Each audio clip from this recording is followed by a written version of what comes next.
Hi, my name is Lorraine B. Hill, and I'm a family nurse practitioner student. And today we're going to look at a maternal fetal medicine ethics case. It is about a 29-year-old named Janet. Her and her husband were in a tragic accident together that left her husband dead and left Janet with some sort of serious head or brain injury.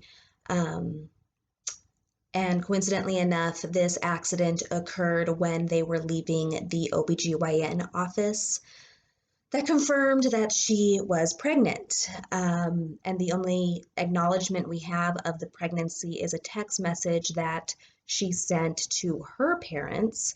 We don't know the context of the text. We don't know if she was happy to be pregnant, upset to be pregnant, anything like that. Just a text message that acknowledges the pregnancy.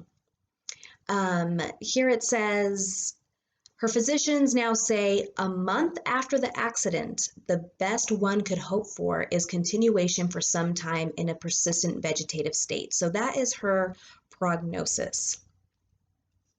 Interestingly enough, Janet is a nurse and she attended continuing education workshops about end of life care and advanced care planning. She had completed her own advance directives some months ago, naming Jack, her now deceased husband, as primary agent and durable power of attorney for healthcare decisions. She named her parents as secondary agents.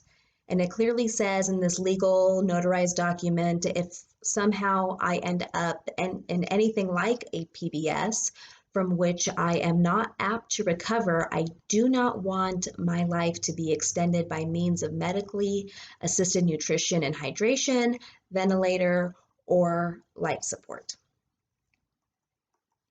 So her parents are in charge of whatever healthcare decisions are being made about Janet right now. And it says a decision was made to stop everything except palliative care. Janet's parents had received a copy of their daughter's advance directives, and they have determined that this is what she would have wanted. So legally, they were voted to be the next people that would care for her, and they have decided to honor her last wishes.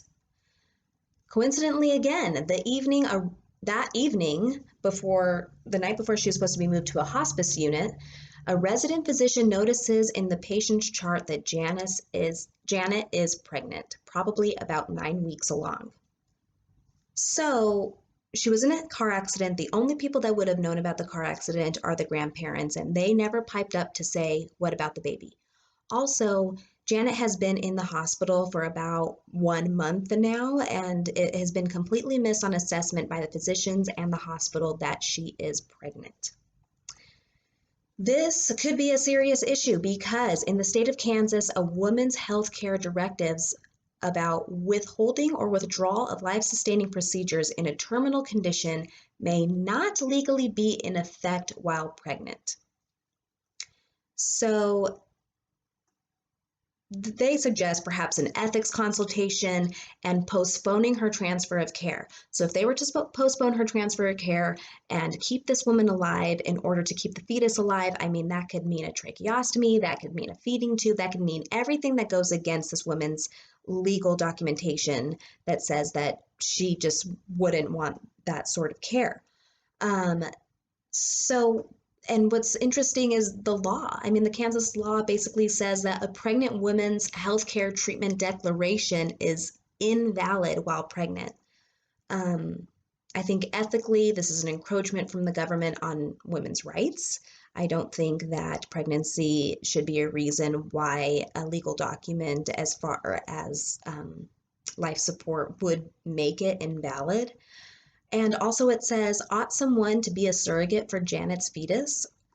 Well, I don't believe that the pros outweigh the cons to save the fetus at this time because it took an entire month for the physician or hospital to even realize that she was pregnant. We have no idea what kind of treatment, intervention, medications, anything that was pumped into this woman's body, and what that effect could be on the early stages of development of this fetus.